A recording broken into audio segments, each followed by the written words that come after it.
barang-barang ekspor Indonesia ke Belanda khususnya dan ke Eropa umumnya, Pak. Kalau Bapak tadi nyebut 1.000, kita harapkan 1 juta, Pak. Mungkin 2 juta, mungkin UKM kita perkiraannya kan 64 juta, Pak, ya. Kalau bisa semua 64 juta ini bisa ekspor atau mempunyai kemampuan ekspor ke berbagai negara, Pak. Kami pagi ini didampingi oleh tim ekonomi KBRI, Pak. Ada Pak Sahabat, Atase Perdagangan, Ibu Christine, dari ekonomi Ibu Raisa, juga tim ekonomi KBRI, dan kami akan bekerja membantu memfasilitasi semua yang diperlukan agar ekspor Bapak Ibu ke Belanda khususnya dan ke Eropa umumnya dapat terlaksana dan yang sudah ada dapat berkembang dengan lebih baik lagi, Pak. Hal ini sejalan juga dengan visi pemerintah untuk meningkatkan ekspor Indonesia ke berbagai negara, dan kami sudah diberi juga tugas khusus untuk memajukan perdagangan Indonesia dengan membantu UKM yang berorientasi ekspor. Jadi tingkatkan perdagangan, kata Presiden dan Ibu Menlu, tingkatkan kerjasama ekonomi dan ciptakan keuntungan yang nyata, Pak. Jadi bukan hanya kerjasama, bukan hanya mencari peluang, tapi harus ada realisasinya, dan itu harus secara langsung memberi kemanfaat dan keuntungan kepada kita. Jadi salah satu tugas kami dan prioritas yang kami lakukan di sini, kerjakan bersama dengan teman-teman di sini, adalah meningkatkan peluang ekspor kita, Pak.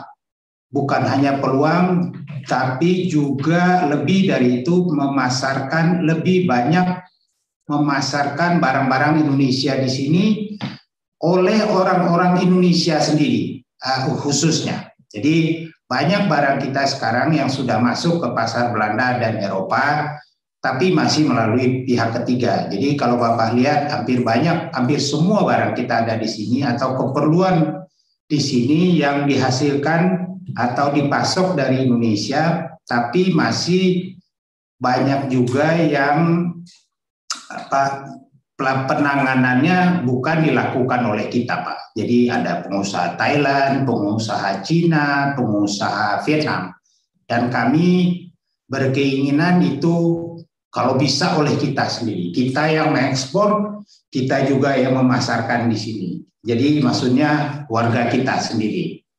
Kami melihat peluang ekspor ke Uni Eropa ini sangat besar sekali, dan potensinya jauh lebih besar daripada yang ada sekarang. Saat ini ekspor Indonesia ke pasar Uni Eropa baru sekitar 10%. 10% dengan populasi penduduk yang di sini sekitar 450 juta orang, dengan daya beli yang cukup besar. Kami yakin potensi yang bisa dikembangkan sangat akan lebih besar sekali, khusus juga untuk di Belanda, Pak, karena hubungan sejarah, karena posisi Belanda juga sebagai pintu masuk utama dari barang-barang Indonesia ke Eropa. Jadi ini juga sebuah peluang yang perlu kita kembangkan, Pak.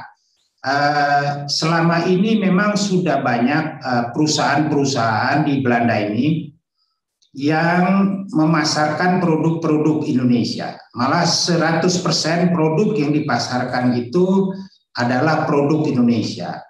Pak Roni misalnya di Belanda ini penguasa rotannya, Pak, dan furniture itu adalah semua barang Indonesia. Pabriknya di Cirebon dan Mojokerto, perusahaannya itu udah berapa tahun ya, 100 tahun lebih. Jadi banyak juga perusahaan-perusahaan Belanda yang sejak zaman VOC dulu kali, atau zaman zaman kolonial kita dulu, masih sampai sekarang, dan mereka memasarkan hanya produk Indonesia, tidak ada produk-produk lainnya. Jadi ini juga sebuah peluang yang bisa kita manfaatkan bagi pengembangan produk, pemasaran produk kita di sini.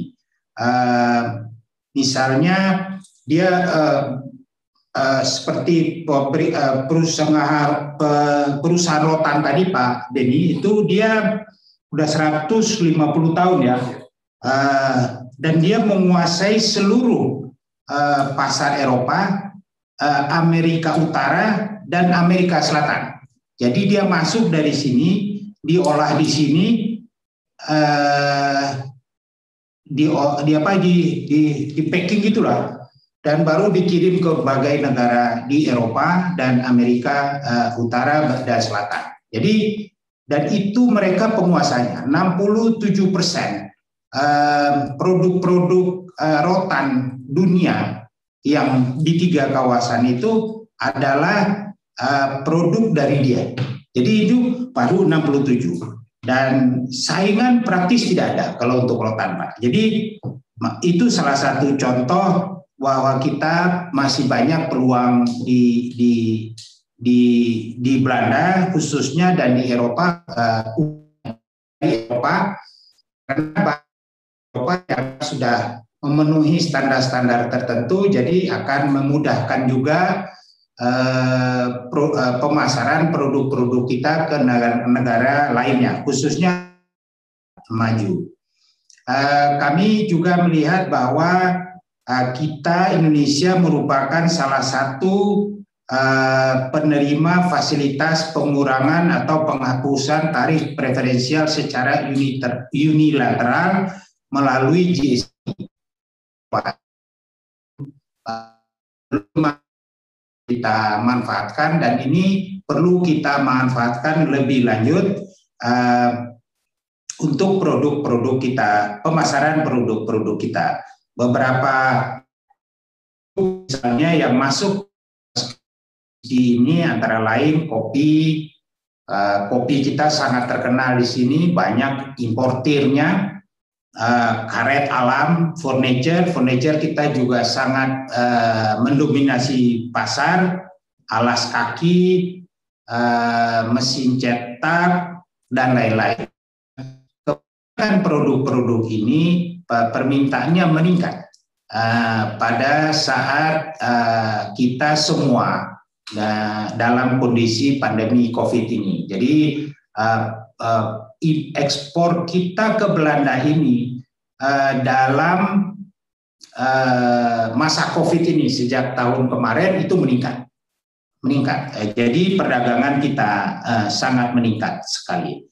Peluang lain yang juga kita ingin manfaatkan dan perlu manfaatkan lebih lanjut adalah jaringan diaspora Indonesia di Belanda dan juga di Eropa. Banyak sekali. Kami sudah untuk gambaran Bapak Ibu, di Belanda ada sekitar 1.500 warga negara Indonesia, maksudnya warga negara yang saat ini WNI yang memegang paspor, tapi diaspora kita diperkirakan 10% dari total jumlah penduduk Belanda yang 17 juta jiwa.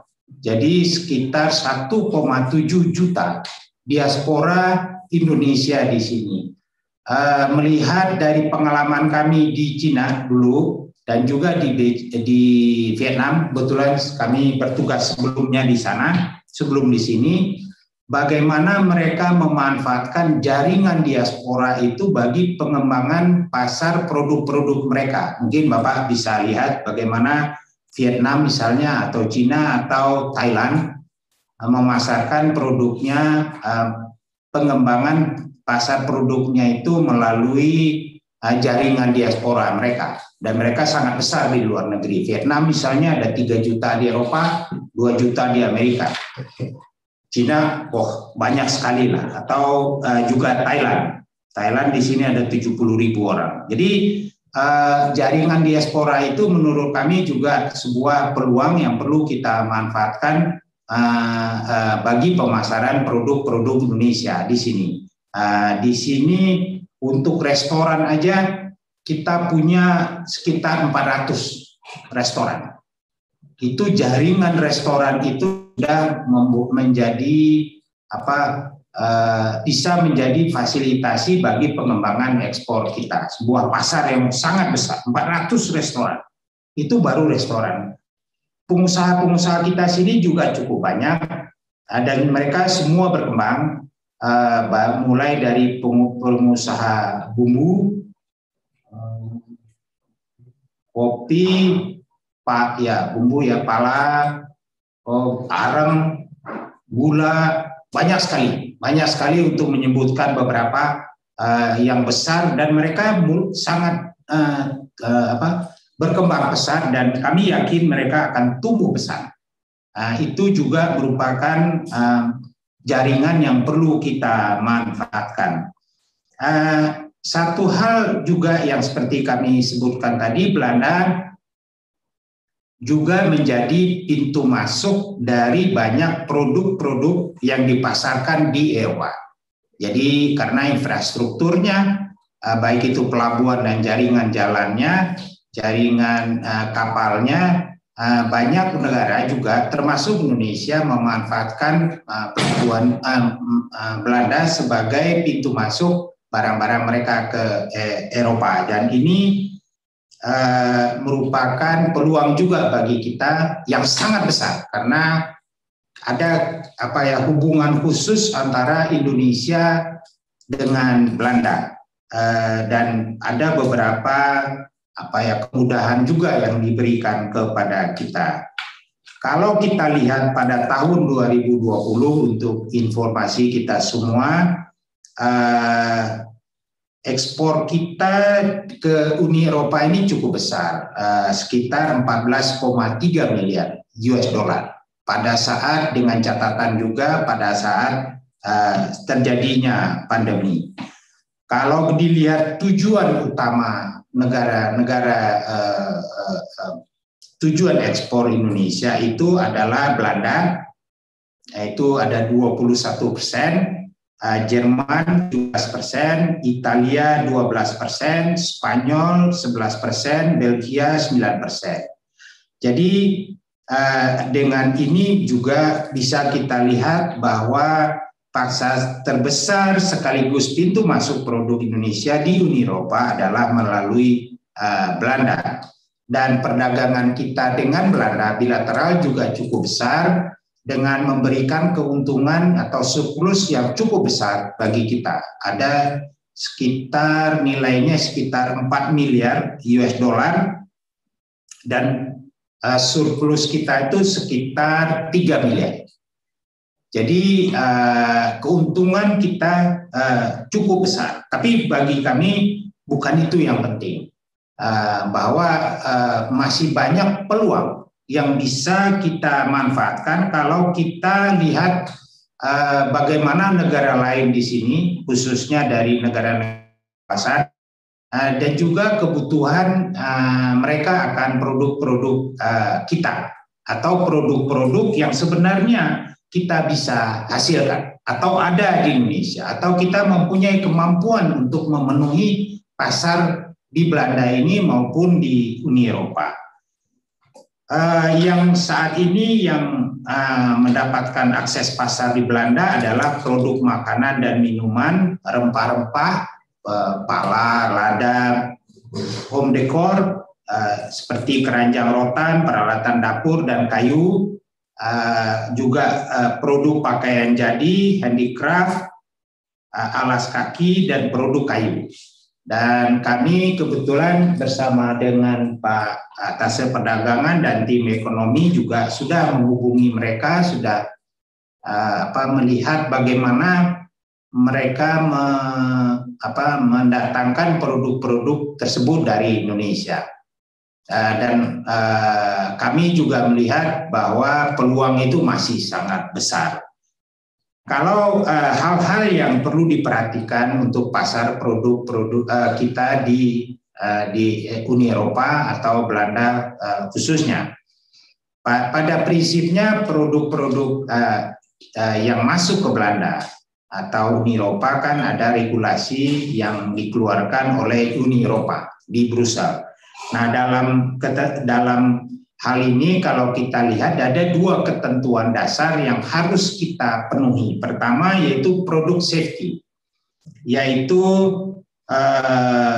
keamanan produk. Jadi harus aman. Itu untuk produk-produk di luar makanan dan minuman. Jadi produk safety harus benar-benar kita perhatikan. Kalau untuk makanan dan minuman, tentu yang paling mereka perhatikan itu adalah produk safety, yaitu harus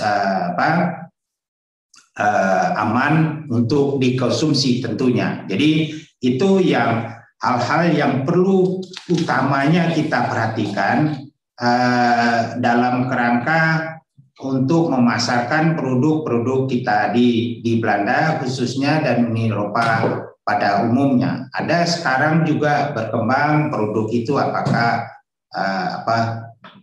memperhatikan lingkungan, memperhatikan buruh. Jadi ada yang disebut juga sekarang yang muncul adalah fair trade.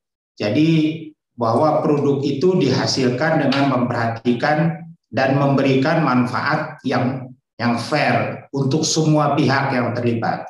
Buruhnya dapat haknya, semuanya dijalankan sesuai dengan regulasi-regulasi yang sah.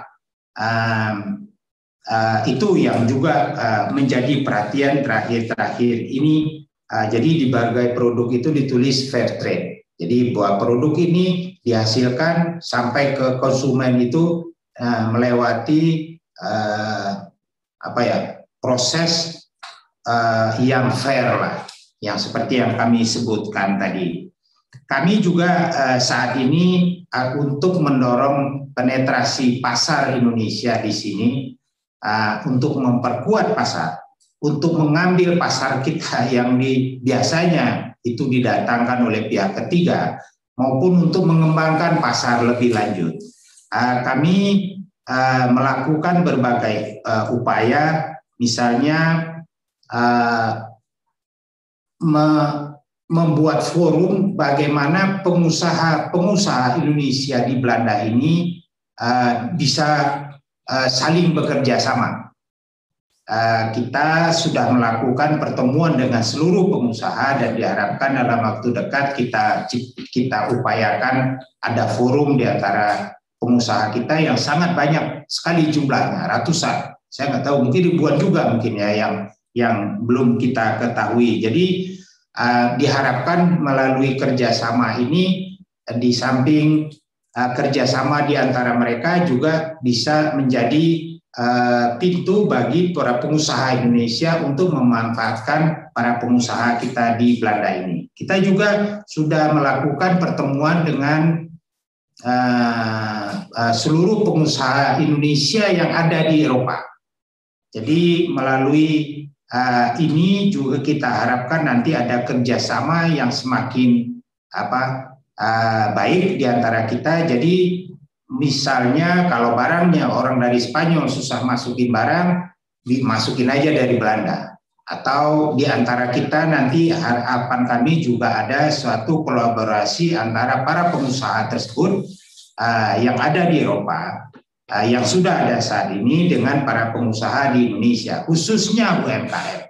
Kalau yang sebesar mereka mungkin banyak yang bisa jalan sendiri. UMKM yang sangat besar jumlahnya dan beragam produknya, dan kami yakin masih banyak potensi di sini, baik dari kebutuhan mereka maupun dari produk kita sendiri. Dalam arti begini, jadi banyak produk yang menurut kami punya pasar yang cukup di sini, tapi memang kita harus educate konsumennya dulu, kita kenalkan dulu produknya, mungkin setelah itu mereka baru akan menjadikan barang-barang itu sebagai bagian dari konsumsi mereka.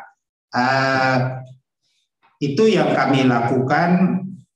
Kita juga berkeinginan mudah-mudahan dapat terlaksana tahun ini Mudah-mudahan kerjasama dengan Bapak Ibu juga dapat dilakukan dalam mewujudkan ini untuk membentuk sebuah trading house Indonesia di sini. Apa trading house, apa ya, warehouse atau apalah namanya. Maksud kami semua produk Indonesia bisa melewati situ, melewati pada apa ya, semacam trading house itu, atau barang-barang yang baru bisa juga dibantu pemasarannya melalui trading house tersebut, dan dari sini baru dipasarkan ke berbagai negara juga di Eropa. Jadi mudah-mudahan ini juga dapat memberi jalan bagi pengembangan produk ekspor kita di sini, khususnya untuk UMKM dengan trading house itu. Mudah-mudahan tahun ini, mohon bantuan dan dukungan Bapak Ibu.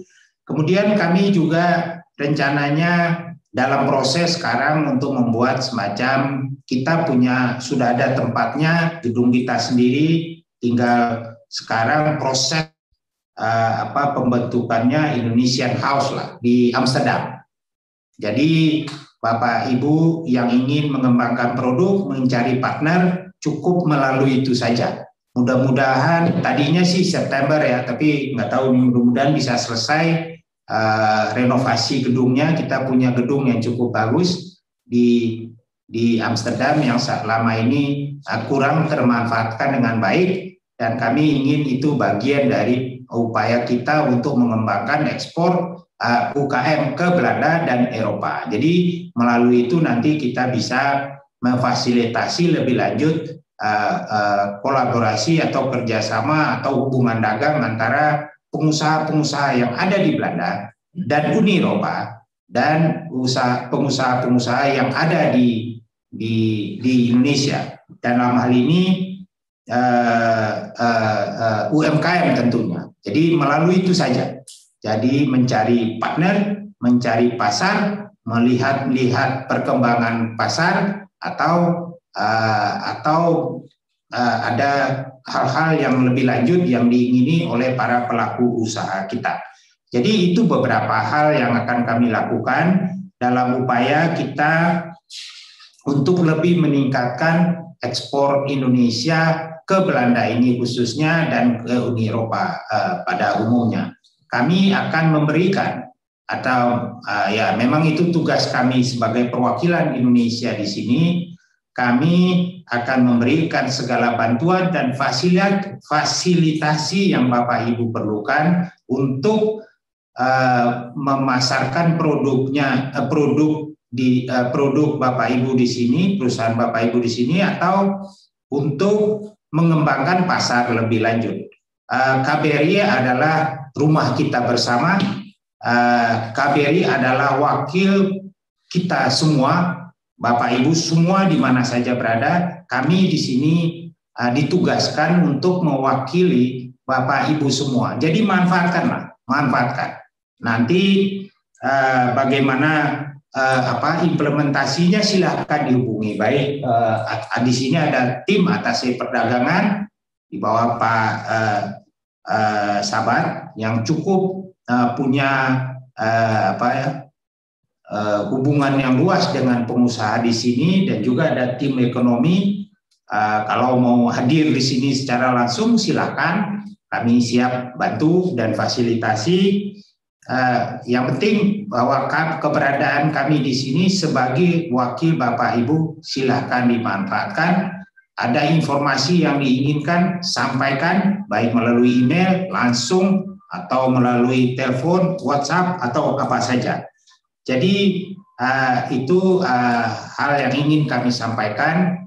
Mudah-mudahan upaya kita bersama untuk meningkatkan pemasaran produk-produk Bapak Ibu di sini khususnya, dan produk-produk Indonesia di sini dapat berjalan dengan baik. Mohon dukungan, mohon kerjasamanya, dan tentu bersama-sama kita pasti bisa melaksanakannya. Dan kami sekali lagi, kami sudah berada di sini, silakan dimanfaatkan. Nanti mungkin Pak Sabat akan lebih memberikan penjelasan yang lebih rinci bagaimana sebaiknya upaya-upaya itu bisa dilakukan dan apa hal-hal yang mereka Pak Sabat atau kami di sini bisa lakukan untuk lebih memasarkan produk-produk Bapak Ibu di Belanda khususnya dan Uni Eropa umumnya atau mungkin melalui Belanda, Uni Eropa untuk pengembangan pasar ke negara-negara lain di sekitarnya. Mungkin itu yang bisa kami sampaikan pada awal ini. Nanti bisa lebih lanjut.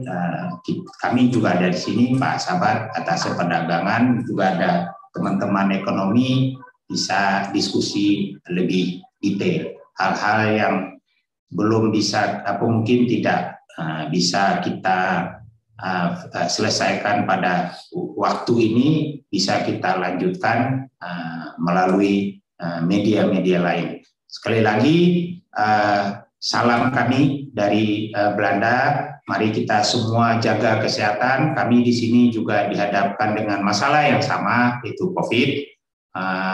Yang sekarang di Belanda juga yang tadinya terlampau optimis dibuka, dalam 2 minggu naik kencang.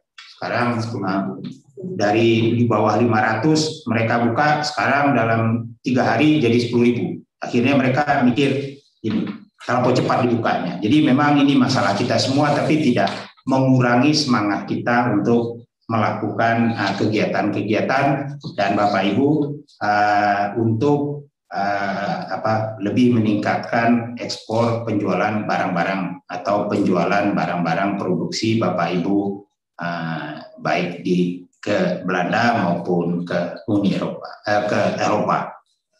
Demikian, mohon maaf kalau ada yang kurang-kurang. Semoga kita selalu sehat dan selalu dalam lindungan Tuhan Yang Maha Kuasa. Assalamualaikum warahmatullahi wabarakatuh. Waalaikumsalam warahmatullahi wabarakatuh. Terima kasih banyak Pak Dubes atas sambutannya yang luar biasa, dan memang Belanda ini punya nilai historis tersendiri ya Pak Dubes. Dan alhamdulillah dalam waktu dekat seperti Pak Dubes sampaikan tadi akan ada trading house. Nah ini mungkin sangat menarik sekali buat teman-teman UKM, karena memang biasanya tadi seperti yang Pak Dubes sampaikan, kalau pengusaha besar sih mungkin tidak ada masalah, dia bisa direct masuk. Tapi untuk UKM ini menjadi satu wadah jembatan yang bisa sangat membantu nantinya. Dan tentunya kami dari Sekolah Ekspor juga siap kolaborasi. Pak Dubes, kami memiliki database UKM yang cukup banyak dan potensial. Dan kami juga dalam waktu dekat sedang membangun yang namanya galeri nasional. Nah, tujuannya nanti menampung produk-produk UKM juga yang memang sudah siap ekspor gitu Pak Dubes. Nah, mudah-mudahan nanti ke depan tidak hanya sekedar Zoom meeting seperti ini, tapi ada ada output selanjutnya, ada action selanjutnya, bagaimana meningkatkan ekspor yang benar-benar bisa real, tentunya masuk ke Belanda ataupun ke Eropa lainnya. Seperti itu ya Pak Dubes.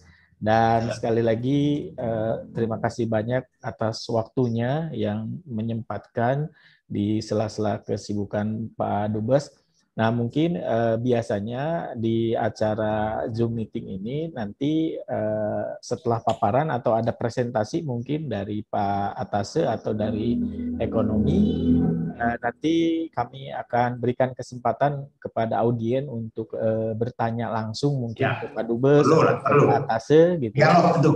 Ya, terkait dengan apa sih peluang yang ada di Belanda. Dan ini menarik, kemarin kami juga melakukan Zoom meeting dengan KBRI Rumania di Bukares, bahwa rempah-rempah yang masuk dari ke Rumania itu tradernya dari Belanda malah Pak. Ya, jadi betul. Memang Belanda ini jadi hub atau pintu masuk, mungkin trader-trader banyak yang dari Belanda ke Eropa lainnya seperti yang Pak Dubes sampaikan. Dan rekan kami juga Pak Roni ini juga merupakan eksportir furniture. Nah, mungkin ada juga Rotan Furniture yang masuk ke Belanda ya Pak Roni. Itu ya, kelihatannya lagi staffing. Ya, izin Pak Dubes, Pak Sabat, dan rekan-rekan UKM sekalian, saya sekarang berada di gudang untuk persiapan staffing besok ke Rusia. Ya, tapi kebetulan juga saya memiliki buyer rotan, Pak Dubes. Memang banyak buyer Belanda di Cirebon ya, tempat kami berusaha di kota Cirebon. Banyak sekali buyer Belanda dan bahkan investor Belanda yang memiliki perusahaan rotan di Cirebon begitu. Mojokerto. Ya, jadi memang peluang terutama untuk furniture ke pasar Eropa maupun Belanda melalui pengusaha importir Belanda itu memang sangat besar. Terbukti banyak buyer dan trader Belanda yang impor furniture dari Cirebon ke Belanda. Demikian Pak Dubes.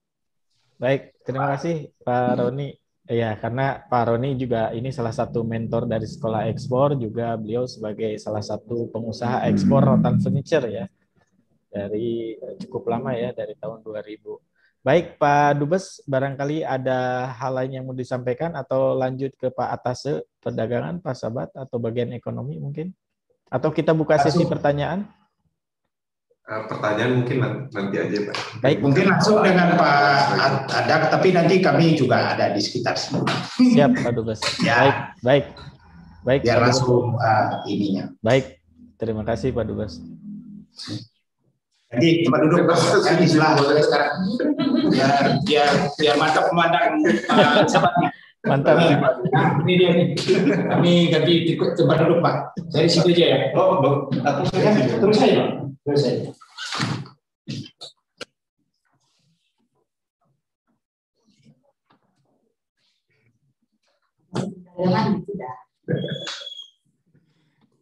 Baik, terima kasih atas kesempatannya. Assalamualaikum warahmatullahi wabarakatuh.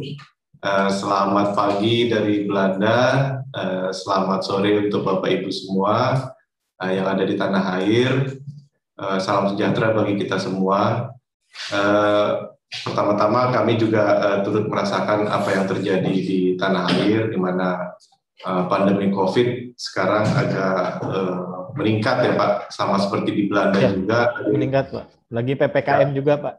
Di PPKM darurat, dan kebetulan memang kemarin saya juga bertemu dengan salah satu importir kayu terbesar di Belanda, Dekkerhout. Mereka juga mengeluhkan hal yang sama karena saat PPKM darurat tentunya kegiatan-kegiatan untuk melakukan quality checking, terus kemudian pasokan supply dari Kalimantan, dari Sumatera itu memang agak tersendat Pak, terganggu. Namun kita sama-sama berharap Pak, dengan semakin meningkatnya upaya pemerintah untuk menanggulangi COVID-19, semoga hal tersebut bisa diatasi dan PPKM darurat juga bisa sedikit demi sedikit dilonggarkan Pak. Pertama-tama perkenalkan, nama saya Sabat Christian Janes, kebetulan baru ditempatkan sebagai atas perdagangan di Den Haag dan mulai bertugas semenjak bulan Februari Pak tahun ini. Tapi kami sudah berusaha untuk bertemu dengan sebanyak mungkin stakeholders importir produk Indonesia yang ada di sini. Kami juga di sini bersama-sama dengan Bu Christine, koordinator fungsi ekonomi, untuk mengupayakan bagaimana ekspor Indonesia, terutama yang dibuat oleh teman-teman UKM, produknya itu bisa mendapatkan akses pasar di Belanda, meningkat ekspornya juga. Mungkin bisa kita langsung ke panan. Boleh Pak, sudah jadi co-host Pak, silakan bisa share. Ya. Silakan ya. Ya, lanjut. Nah, tadi sudah disampaikan juga oleh Pak Dubes bahwa sebetulnya memang kalau secara jumlah populasi Belanda itu hanya sekitar 17 juta Pak, tapi Belanda merupakan salah satu negara di Uni Eropa yang pedagangnya banyak Pak. Itu terbukti dari hubungan historis dari zaman VOC dulu, di mana VOC kan memang sebetulnya perusahaan dagang Pak, untuk mendatangkan produk-produk atau komoditi dari Asia untuk kemudian dijual di Uni Eropa. Dan itu berlanjut sampai sekarang. Jiwa dagang orang-orang Belanda itu sangat tinggi sehingga banyak produk-produk yang masuk ke Uni Eropa itu masuknya lewat Belanda. Nah, untuk pasar yang terbesarnya sendiri itu adalah sebetulnya pasar Uni Eropa, di mana populasinya itu bisa mencapai sekitar 450 juta orang, Pak. Dan Uni Eropa sendiri merupakan mitra dagang kita yang terbesar ketiga dengan dunia. Yang pertama adalah China, kedua adalah ke Amerika Serikat, dan ketiga adalah ke Uni Eropa. 10% dari ekspor Indonesia ke dunia itu adalah ke Uni Eropa, dan impor kita 8%-nya itu datang dari Uni Eropa. Dengan kata lain, perdagangan kita dengan Uni Eropa sangat signifikan, sangat penting, dan sebaiknya dapat kita manfaatkan juga Belanda sebagai pintu masuk untuk menuju pasar yang lebih besar adalah pasar Uni Eropa. Daya beli konsumen di Eropa juga sangat tinggi, rata-rata sekitar 36.000 US dollar per kapitanya. Kemudian kita juga mendapatkan fasilitasi GSP untuk produk-produk tertentu, tadi sempat disebutkan, ada furniture, ada kopi, ada mesin cetak, dan lain sebagainya. Untuk produk-produk mana saja yang mendapatkan fasilitas GSP, mungkin nanti bisa kita lanjutkan dengan email atau WhatsApp, Pak. Nanti bisa kita informasikan apakah produk Bapak Ibu itu masuk ke dalam fasilitasi GSP yang diberikan oleh Uni Eropa. Kemudian potensi yang lain adalah saat ini pemerintah Indonesia sedang mengupayakan sebuah perdagangan bebas, perjanjian perdagangan bebas, FTA, atau yang kita kenal sebagai Indonesia EU CEPA, Comprehensive Economic Partnership Agreement, di mana sampai bulan Februari kemarin telah dilakukan putaran yang ke-10. Kita berharap Indonesia EU CEPA ini bisa segera conclude dan semakin mempermudah dan memperluas akses pasar produk Indonesia di pasar Uni Eropa. Lanjut. Nah, tadi sudah disampaikan juga mengapa kita harus memanfaatkan Belanda sebagai pintu masuk untuk pasar yang lebih besar, karena memang Belanda merupakan hub dan juga gateway untuk memasuki pasar Eropa. Di sini adalah terdapat pelabuhan yang menurut pengamatan kami adalah terbesar di Uni Eropa, yaitu Port of Rotterdam, didukung oleh infrastruktur yang sangat baik, jaringan distribusi juga yang sangat komprehensif, bisa menghubungkan sampai ke negara-negara lain di Uni Eropa. Kemudian di sini terdapat cukup banyak distributor untuk makanan minuman Asia yang cukup besar dan berkantor pusat di Belanda. Kemudian diaspora juga merupakan salah satu faktor penting. Kita tahu bahwa 10% dari populasi yang ada di Belanda adalah diaspora Indonesia, baik itu yang merupakan perantau generasi pertama, kedua maupun ketiga, tapi setidaknya mereka memiliki keterkaitan dengan Indonesia dari sisi pemilihan makanan, kemudian budaya, itu semua mereka sangat terkait erat dengan Indonesia. Lanjut.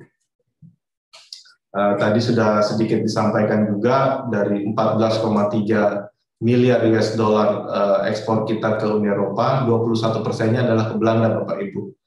Sekitar 3 miliar US dollar itu lari ke Belanda. Tentunya itu semua tidak dikonsumsi seluruhnya di Belanda. Itu nanti akan diekspor kembali ke negara-negara lain seperti ke Jerman, ke Italia, Spanyol, atau negara anggota Uni Eropa yang lainnya. Yang kedua, produk kita banyak masuk adalah ke Jerman sekitar 17%, kemudian ke Italia sebesar 12% dan Spanyol 11%. Ini hanya sebagai gambaran saja mengapa Belanda itu merupakan negara yang tepat untuk kita bisa memasukkan produk kita ke Uni Eropa. Lanjut. Ekspor kita sendiri ke Uni Eropa di tahun 2020 adalah sekitar 3 miliar US dollar. Total trade-nya itu hampir 4 miliar US dollar. Dengan kata lain, sepanjang tahun 2020 kita mengalami surplus sekitar 2,7 atau 2,8 miliar US dollar. Lanjut. Nah, ini adalah produk-produk yang sudah kami temukan bahwa memang sudah masuk ke Belanda dari Indonesia. banyak terdapat produk makanan dan minuman, baik yang skala kecil maupun menengah. Itu biasanya mereka masuk melalui pasar-pasar, supermarket produk Asia. Di sini ada yang besarnya itu adalah Oriental, kemudian ada Wanamhong juga. Dengan Wanamhong kemarin kami sudah bertemu, dan mereka memang sedang mencari semacam kolaboratif shipment atau pedagang pengumpul sebetulnya untuk produk-produk yang mereka butuhkan di supermarket mereka. Sekarang kita sedang jajaki, kita sudah sampaikan beberapa shipment kolaborator yang ingin menjalin kerjasama dengan Wanamhong. Untuk produk lada, pala, dan rempah cukup mendominasi. Kita tahu bahwa dulu pedagang-pedagang dari Belanda itu datang ke Indonesia karena memang dengan maksud untuk mencari produk-produk rempah-rempah kita. Dan memang situasi seperti itu berlanjut terus sampai sekarang, bahkan banyak importir-importir besar di Belanda yang sudah memiliki kantor perwakilan sebetulnya. Seingat saya itu di Bangka juga ada, bahkan mereka melatih petani-petani lada kita di sana, bagaimana untuk membudidayakan lada dan melakukan pasca panen yang sesuai dengan standar yang ada di Uni Eropa. Kemudian ada juga produk home decor, cukup banyak ditemui di sini. Keranjang dari rotan, tadi Pak Dubes sudah sampaikan, itu lokasinya ada di Ameide, dan memang mereka punya pabrik juga sebetulnya di Cirebon, di Mojokerto, dan yang baru mereka sedang jalin kerjasama dengan pabrik yang ada di Lombok untuk kerajinan tas yang berasal dari rotan. Produk pakaian jadi sendiri mulai dari skala UKM maupun skala besar sudah masuk, namun memang kebanyakan apa istilahnya itu OEM ya, produksinya dari Indonesia tapi mereknya menggunakan merek yang sudah internasional atau merek yang sudah dimiliki Belanda. Handicraft juga sudah banyak diimpor di sini, produk kayu dan produk kayu. Bahkan salah satu importir kayu terbesar di Belanda itu menguasai hampir 35% seluruh pasar di Uni Eropa. Itu mereka mengimpor mulai dari kusen, kemudian decking, floor decking, tapi untuk yang outdoor, kemudian daun pintu yang terbuat dari kayu mahoni, bangkirai, itu juga sudah masuk ke pasar di Belanda. Nah, ini Bapak Ibu hasil dari kunjungan kami. Menurut hemat kami ini kebanyakan produk-produk UKM ya. Ini kami ambil foto-fotonya di sini yang sudah masuk ke distributor-distributor di Belanda. Ada mungkin dari hal-hal yang tidak begitu high tech atau memerlukan investasi yang besar. Ini seperti ada produk kerupuk, terus kemudian permen. Ada sayur pari, ada mangga, terus kemudian nangka, bumbu pecel, keripik, bahkan yang sedang kita jajaki potensi pasarnya adalah ikan teri, Bapak Ibu. Ini ada sebuah importir di Belanda namanya Koas Foods sedang melakukan market testing untuk ikan teri. Nanti kami masih menunggu perkembangannya apakah konsumen di Belanda kira-kira cocok untuk ikan teri ini. Namun memang kami dapat informasikan produk-produk ini kebanyakan konsumsinya bukan oleh native orang Belanda, karena memang di Belanda sendiri banyak orang-orang dari India, kemudian dari Afrika Timur yang memang suka dengan produk-produk ini. Nah, tentunya ini juga menjadi peluang bagi produk-produk UKM asal Indonesia. Nah, ini kami melakukan sedikit studi pengamatan. Sebetulnya meskipun in general ekspor kita ke Belanda di tahun 2020 mengalami perlambatan atau hambatan, namun masih terdapat produk-produk yang permintaannya meningkat dan ekspornya memang meningkat. Di sini ada teh, itu peningkatannya sepanjang masa pandemi ya tahun 2020 itu hampir 190%, kemudian furniture meningkat 7%, koko dan turunannya meningkat hampir 8%, pala, bunga pala, rempah-rempah meningkat 8%, arang kayu meningkat 10%, terutama menjelang summer banyak konsumen di Belanda yang membutuhkan arang yang berasal dari kayu maupun dari batok kelapa untuk ya kegiatan outdoor di luar untuk barbecue dan sebagainya macamnya. Kemudian udang meningkat 11%, alat musik meningkat 21%, makanan minuman 23%, kerajinan anyaman dan kerajinan tangan 31,5%, alas kaki 20%, dan kayu manis cinnamon meningkat 63%. Dari pengamatan kami, ini adalah produk-produk yang meningkat permintaannya. Kebanyakan dari produk tersebut digunakan untuk ya liburan, leisure, kemudian untuk meningkatkan stamina, kesehatan, contohnya alas kaki selama masa pandemi juga meningkat karena banyak konsumen di Belanda yang mencoba untuk tetap menjaga stamina, jogging, lari di luar, bersepeda. Oleh karena itu permintaan terhadap alas kaki juga meningkat. Kayu manis, rempah-rempah kita tahu banyak digunakan sebagai alternatif untuk meningkatkan kondisi imun tubuh. Sebagai informasi, meskipun kita tidak mengekspor bawang putih ke Belanda, tapi peningkatan bawang putih itu sangat tinggi sekali, dan itu informasi yang kami dapatkan karena memang ditengarai bawang putih itu dapat meningkatkan stamina dan imun tubuh untuk menghadapi COVID ya, virus COVID yang sedang merebak saat ini. Lanjut. Nah, berikut adalah beberapa hasil diskusi kami dengan teman-teman UMKM. Mereka memang untuk melakukan ekspor banyak mengalami hambatan. Ini kita bagi dalam 3 bagian.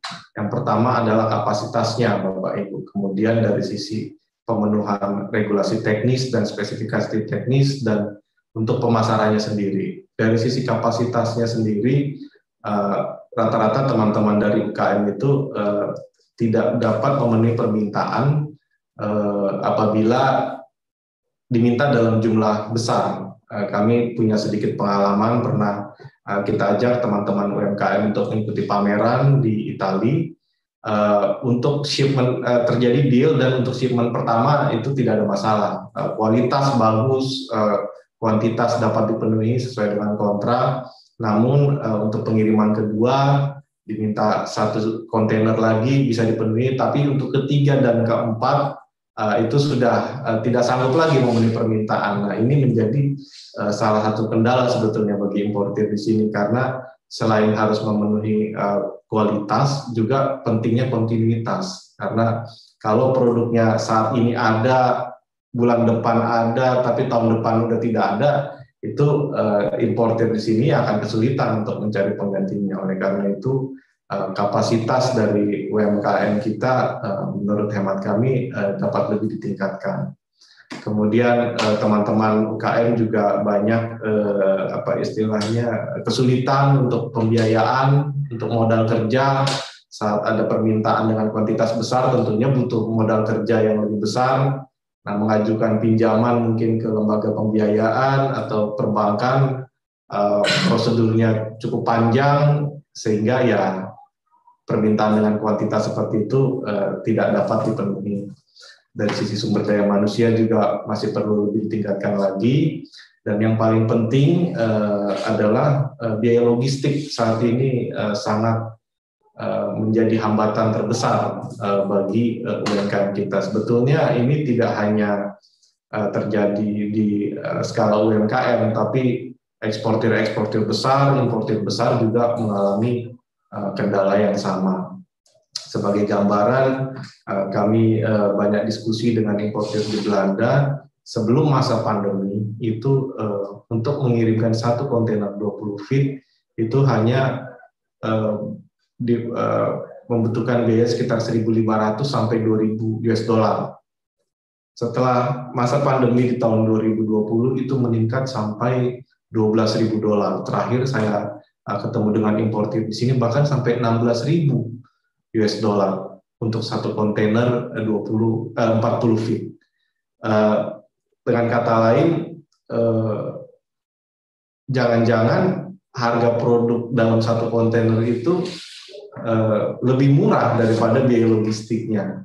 Importir di sini juga menyampaikan mereka sebenarnya ada banyak barang yang menunggu untuk dikirim dari Jogja, dari Jepara, tapi karena biaya logistik, biaya pengiriman yang lebih mahal daripada harga produknya, ya nggak ada gunanya menurut mereka untuk dilakukan importasi. Jadi mereka saat ini masih menunggu biaya pengiriman, pengapalan itu mencapai harga yang lebih reasonable. Kemudian hambatan yang lain adalah dari sisi sertifikasi. Untuk produk makanan dan minuman tentunya harus memenuhi, tadi disampaikan Bapak Duta Besar, aspek food safety. Food safety ini biasanya dibuktikan dengan sertifikasi. Sertifikasinya ada sertifikasi HACCP, kemudian certificate of analysis, di mana produk makanan tersebut diuji di lab dan dirinci kandungannya apa saja. Kemudian kalau misalnya mengekspor produk-produk yang terkait dengan aturan sanitary dan phytosanitary itu harus memiliki sertifikat of health, dan untuk produk-produk kayu itu harus disertifikasi SPLK. Tentunya berbagai macam sertifikasi dan pengujian tersebut membutuhkan biaya yang tidak sedikit, yang memang menjadi tantangan tersendiri bagi teman-teman UKM. Dari sisi marketing juga teman-teman dari UMKM apa istilahnya kurang memahami atau kurang bisa melihat peluang di pasar, kurang bisa melakukan riset pasar, kemudian tidak bisa melakukan market intelligence. Oleh karena itu biasanya perwakilan-perwakilan Indonesia di luar negeri itu melakukan market research, market brief kecil-kecilan itu untuk setidaknya memberikan gambaran produk-produk apa saja yang sedang diminati di negara yang terkait, kemudian melakukan market intelligence yang lebih komprehensif.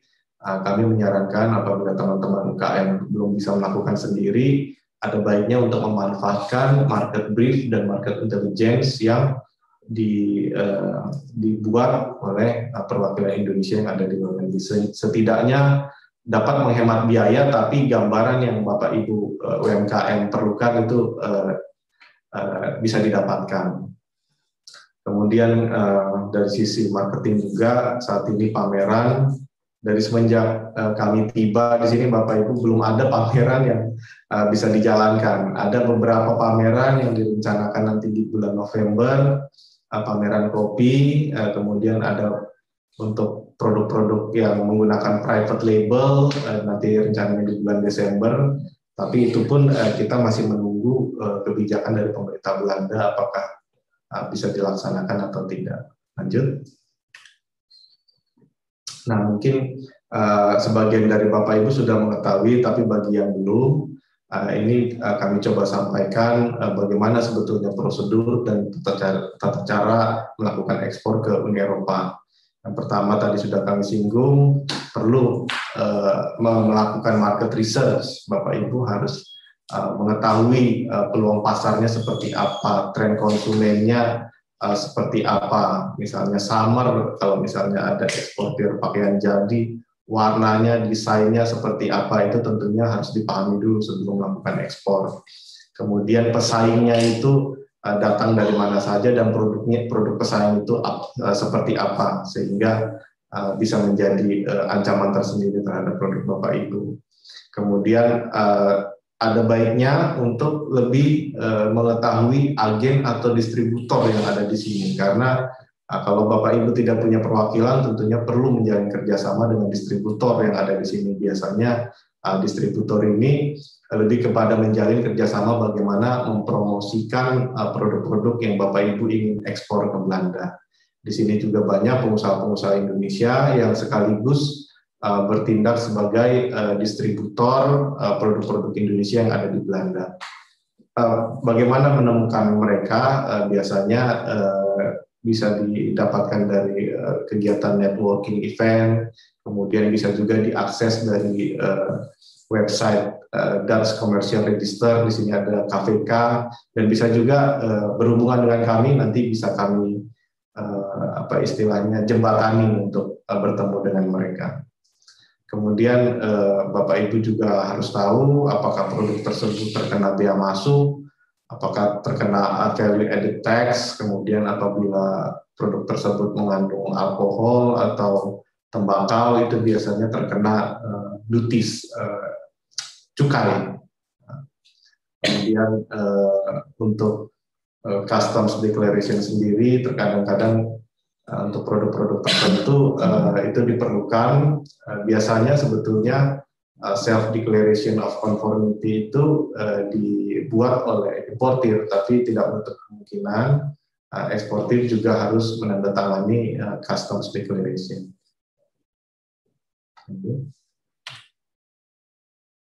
Nah, payment methods dan contracts ini adalah salah satu dari sekian banyak masalah yang kami temui. Biasanya teman-teman UMKM itu istilahnya karena memang saking kepengennya bisa ekspor, jadi hanya bermodalkan percaya saja. Menurut kami hal tersebut kurang tepat.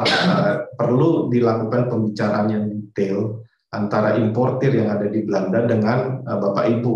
Metode pembayarannya nanti menggunakan metode apa? Apakah menggunakan LC? Apakah si importir membayar di muka sebelum permintaan tersebut diproduksi, atau melalui telegraphic transfer? Menurut hemat kami yang paling aman adalah yang melakukan pembayaran di muka. Tapi terkadang-kadang importir nggak mau. Biasanya kalau importir besar, dia minta barang dikirim dulu, terus dibayar sebulan kemudian, 2 bulan kemudian. Nah, ini yang menjadi hambatan kalau misalnya mereka tidak mau melakukan pembayaran di muka. Hal kedua yang paling aman adalah melakukan metode pembayaran dengan LC, letter of credit. Di kontrak juga harus jelas dasar hukumnya, mengacu ke hukum di Indonesia atau di Belanda, dan harus menggunakan Incoterms yang terakhir tahun 2020. Dari sisi regulasi, yang paling penting istilahnya dipenuhi adalah dari sisi labeling, baik itu untuk produk makanan, minuman, tembakau, tekstil, kosmetik, bahan kimia, pupuk, dan mainan anak. Kemudian produk safety-nya juga harus dipenuhi ketentuannya. Biasanya untuk beberapa produk seperti peralatan listrik atau kacamata atau mainan anak itu harus ditempelkan CE marking. Kemudian kadaluarsa juga Bapak Ibu, kalau misalnya ada produk makanan minuman, menurut kami setidaknya expiry-nya itu harus lebih dari 6 bulan, karena pengapalannya sendiri itu membutuhkan dari Indonesia membutuhkan 1-2 bulan, kemudian dari pabrik masuk ke terminal Tanjung Priok mungkin itu butuh berapa minggu, dan setelah tiba di Rotterdam sampai ke warehouse importir perlu berapa minggu lagi, dan menjual di pasar, di shelf itu perlu waktu yang cukup panjang. Jadi kalau di bawah 6 bulan itu agak sulit untuk diekspor ke Belanda, karena memang jalur logistik atau transport yang cukup panjang dan membutuhkan waktu yang lama. Untuk produk-produk tertentu harus disediakan buku petunjuk atau manual yang menggunakan bahasa setempat. Kalau misalnya di Belanda harus menggunakan bahasa Belanda, misalnya mau ekspor ke Jerman atau Italia harus menggunakan bahasa Jerman atau Italia. Ini merupakan wajib, karena banyak produk-produk kita labelingnya itu tidak dibuat dalam bahasa setempat, negara setempat, itu nantinya akan menemui berbagai macam masalah. Dari sisi packaging dan waste harus diperhatikan komposisi kandungannya, keamanannya. Kalau packaging itu harus bisa tidak ada istilahnya cross kontaminasi, atau kalau misalnya untuk produk makanan itu harus yang food grade, yang bisa packaging yang bisa untuk produk makanan. Tampilannya juga harus menarik bagi pembeli, konsumen, dan harus eco-friendly. Transport documents mungkin sudah banyak yang mengetahui, tapi ini tetap harus kami sampaikan bahwa invoice, packing list, transport dokumen, Certificate of Origin apabila ingin memanfaatkan fasilitas GSP, Certificate of Health, Certificate of Analysis itu harus lengkap karena nanti di pelabuhan di sini semuanya akan diperiksa. Lanjut. Nah, ini tadi sudah banyak disampaikan. Pada dasarnya untuk produk makanan dan minuman itu harus memenuhi ketentuan General Food Law, EU General Food Law. Nanti bisa lihat, dipelajari apa saja aturan-aturan yang terkandung di dalamnya. Kemudian untuk produk makanan, untuk produk selain makanan dan minuman harus mengikuti General Product Safety. Pada dasarnya, misalnya yang saya tahu untuk produk mainan anak, itu safety-nya harus betul-betul dipahami dan memenuhi ketentuan karena memang kadang-kadang anak kecil itu kalau misalnya mainan anak itu suka dimasukkan ke mulut, apakah mengandung bahan yang berbahaya, itu semua diatur dalam General Product Safety. Ini adalah program dan kegiatan yang dilakukan oleh KBRI Den Haag.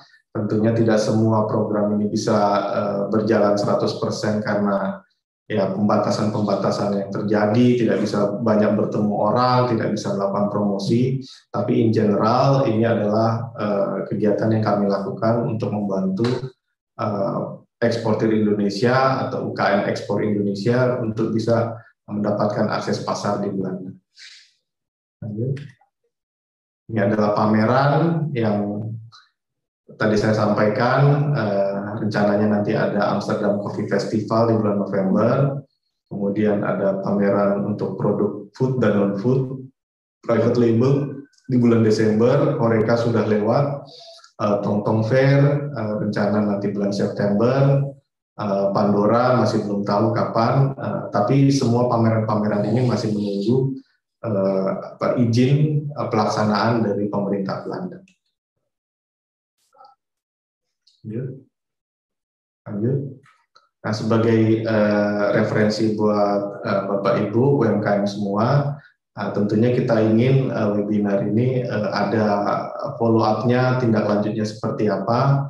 Di sini bisa kita sampaikan beberapa list importir yang memang sudah mengimpor produk Indonesia. Di sini ada Riviera Maison untuk home decor, Dekerhout untuk kayu dan produk kayu. Dengan Dekerhout sendiri kami sudah coba sampaikan beberapa eksportir kayu agar dapat mereka pertimbangkan apabila memerlukan supplier baru. Kemudian Hartman BV untuk furniture, kemudian Glow & Zeds untuk ikan olahan dalam kaleng, Verstehen untuk produk-produk spices, rempah. Untuk Verstehen ini sebetulnya kami juga sudah sampaikan beberapa supplier, namun saat ini Verstehen masih mengutamakan supplier mereka yang sudah ada di Bangka maupun di Lampung. Lanjut, Vanris Group untuk produk teh, Living Land Handicraft. Sebetulnya Living Land ini sudah punya established connection dengan supplier dari Indonesia, namun mereka menyampaikan juga pada kami terbuka juga kalau misalnya ada supplier baru yang mau untuk menjalin kerjasama dengan mereka. Kemudian untuk essential oil ada De Lange, lanjut, Scharnhauer untuk produk kopi, kakao dan spices, dan ada Interaromat BV yang merupakan distributor produk Indonesia baik untuk makanan maupun non makanan dan minuman. Kira-kira itu aja Pak Roni, Pak Titan yang bisa kami sampaikan. Baik. Kalau misalnya ada pertanyaan dari teman-teman UKM, silakan Pak. Baik, terima kasih Pak Sabat atas penjelasannya dan konkret luar biasa ya, karena tadi sampai terakhir ada list beberapa importir yang dari Belanda yang juga siap untuk menjalin kerjasama. Baik, sebelumnya tadi banyak yang bertanya terkait alamat email KBRI. Mungkin Pak Sabat bisa share di kolom chat email KBRI ataupun Atas Perdagangan. Mungkin barangkali di antara teman-teman ada yang mau kirim email, nanti bisa langsung kirim email ke beliau. Begitu ya Pak Sabat? Baik Pak, memang mungkin tidak semua bisa kita bahas di webinar kali ini. Jadi kalau misalnya ada pertanyaan, nanti bisa kirim email ke embassy@indonesia.nl atau ke trade@indonesia.nl untuk kita bisa diskusi lebih lanjut. Bisa juga kita sampaikan Pak Titan, saat ini kita coba membenahi untuk database dari Atas Perdagangan. Kita nanti perlu Bapak Ibu semua untuk mengisi, kalau misalnya ingin dipromosikan atau ingin mencari buyer atau daftar buyer dari Belanda, nanti bisa email ke saya atau WA ke saya. Nanti kita perlu untuk mengisi Google Form untuk menjadi database kita. Jadi kita nggak bingung lagi nyari-nyari nanti kalau misalnya ada permintaan dari buyer di sini, oh saya butuh kayu manis atau saya butuh essential oil. Nanti kita tinggal nyari ke database di situ yang tentunya diisi juga oleh Bapak Ibu semua. Baik, terima kasih dan itu suatu solusi yang bagus sekali Pak, dan bisa langsung menjembatani antara teman-teman UKM dan juga tentunya dengan importir dari Belanda yang dalam hal ini nanti akan dibantu dan dijembatani oleh Atas Perdagangan. Oke, teman-teman, karena tadi paparan sudah selesai dari Atas Perdagangan, dan kali ini kita akan berikan kesempatan untuk bertanya langsung ya dengan Atas Perdagangan. Ya Pak. Maaf Pak, ini dari teman-teman ekonomi ada yang ingin sedikit disampaikan Pak. Oh, boleh Pak, silakan Pak. Boleh ya, dulu. Nanti kita selalu join nih Pak untuk menggarap pasar Belanda Pak. Silakan Bu dari tim ekonomi. Bu Christine, Korps Ekonomi Pak. Silakan Bu Christine. Selamat pagi Bapak Titan, Bapak Ibu semua peserta webinar pagi ini. Perkenalkan, nama saya Christine, saya saat ini koordinator fungsi ekonomi di KBRI Den Haag. Jadi kalau Pak Sabat dari Kementerian Perdagangan, saya dari Kementerian Luar Negeri, tapi kita berkolaborasi sama-sama untuk misi-misi diplomasi ekonomi, termasuk diantaranya peningkatan ekspor dari Indonesia ke Belanda. Tadi sudah disampaikan panjang lebar oleh Pak Duta Besar Mayerfas dan Pak Atas Perdagangan. Saya mungkin hanya menambahkan sedikit saja. Jadi seperti tadi sudah disampaikan oleh Pak Atas Perdagangan, yang terpenting untuk mulai menjadi eksportir itu adalah pahami demand-nya apa. Jadi demand-nya apa di Belanda ini. Jika ternyata dilihat, oh belum ada demand-nya untuk produk tersebut, maka mungkin bisa mulai menciptakan demand itu. Seperti misalnya mengirimkan sampel dan nanti dibantu oleh KBRI juga, atau opsi distributor seperti yang disampaikan oleh Pak Atas Perdagangan, untuk kemudian menyebarkan sampel ini dan melihat minat dari konsumen di Belanda seperti yang dilakukan oleh Pak Atas untuk produk ikan teri tadi. Kemudian untuk tadi juga satu juga yang mungkin bisa tadi sudah ada sebenarnya di slide-nya Pak Atas, tapi mungkin karena keterbatasan waktu, mengenai capacity building. Jadi sekolah ekspor ini juga kan sebetulnya salah satu program peningkatan kapasitas ya untuk UMKM agar juga dapat siap menjadi eksportir. Jadi produknya bukan hanya di dalam negeri saja, tapi dari Belanda juga mungkin bisa dipertimbangkan ada mitra dari KBRI namanya PUM, yaitu bahasa Belanda tapi bahasa Inggrisnya kalau mau di Google itu adalah Netherlands Senior Expert. Benar ya? Ya, PUM Netherlands Senior Expert. Jadi PUM ini adalah sebetulnya mungkin juga udah ada Bapak Ibu yang pernah mendengar, tapi bagi yang belum familiar, PUM ini adalah semacam lembaga memberikan pembangunan kapasitas bagi UMKM. Salah satu negara, jadi di beberapa negara termasuk di Indonesia. Jadi mereka jika di Google nanti Netherlands Senior Expert itu mereka itu dapat memberikan pengembangan kapasitas sesuai kebutuhan usaha Bapak Ibu, termasuk misalnya meningkatkan standar, karena tadi kan seperti disampaikan Pak Atase bahwa untuk Eropa ini yang paling susahnya itu adalah soal standar. Kalau standarnya sudah terpenuhi, nggak ada masalah sebetulnya kan, produknya sudah bisa masuk. Tapi kalau yang belum mencapai standar tersebut yang jadi sulit. Jadi bisa juga dipertimbangkan untuk Netherlands Senior Expert, dihubungi jika nanti dibaca dulu aja Bapak Ibu profilnya seperti apa. Jika memang ingin mendapatkan pembangunan kapasitas dari Netherlands Senior Expert, bisa juga kontak kami karena kita juga kenal dengan mitra-mitra yang ada di PUM gitu untuk mendapatkan bantuan dari mereka. Mungkin itu saja dulu tambahannya Pak Titan dari saya. Silakan, sudah banyak yang angkat tangan, silakan untuk bertanya jawab. Baik, terima kasih Bu Christine. Dan tadi menyambung yang disampaikan Bu Christine, memang betul kami Sekolah Ekspor ini adalah tugasnya transfer knowledge, juga pengalaman yang kami alami karena kami sendiri sebagai pelaku ekspor.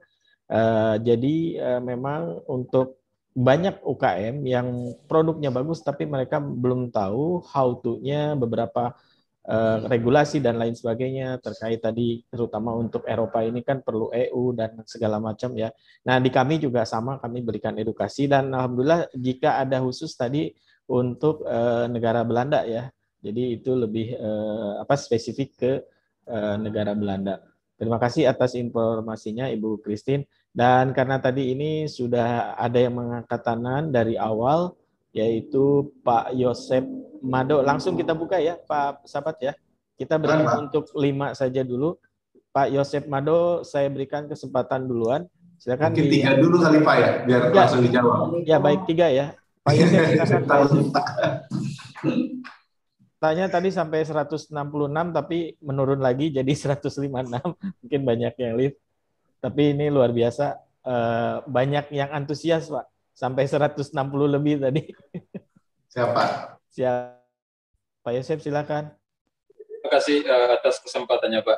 Saya Yosep dari Batam, Indonesia ya Pak. Saya punya produk kelapa dan turunannya.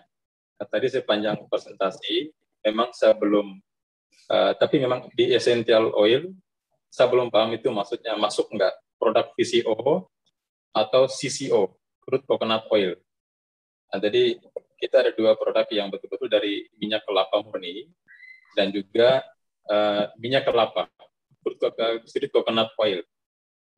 Yang saya mau tahu untuk peluang pasar di Belanda seperti apa untuk produk kelapa dan turunannya. Kebetulan kita expert di bidang kelapa dan juga rempah-rempah, Pak.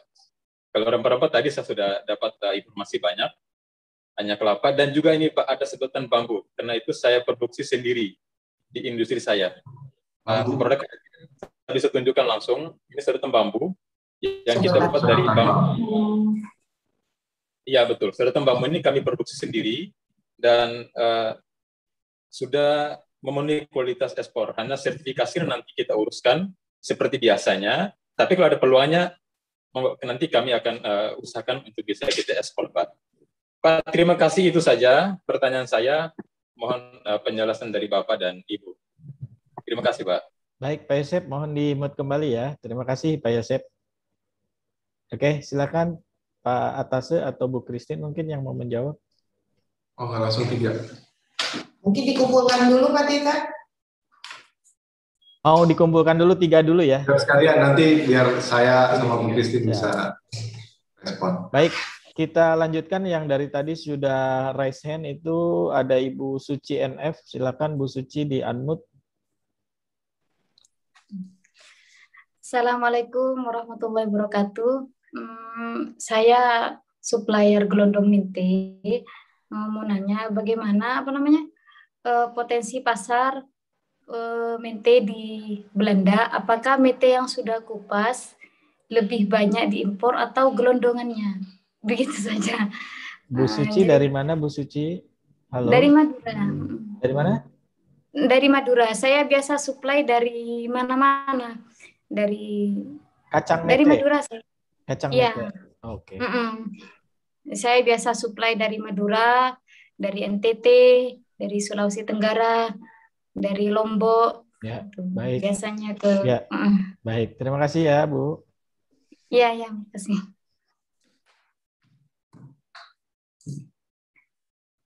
Satu lagi, Pak. Baik, satu lagi ya, Pak. Tadi itu yang sudah mengangkat tangan dari tadi ada ini ya, CV Federico. Silakan di unmute. Permisi, selamat siang Pak Dubes, Pak Rasa Perdagangan, sama wakil-wakil dari Indonesia yang di Belanda. Nama saya Diana dari CV Federico. Mau tanya, kami kan udah membuat FDA certification, cuma HACCP-nya belum. Baru PIRT juga. Kalau misalnya nutrition fact udah, jadi standar kita udah standar CAN juga, standar internasional.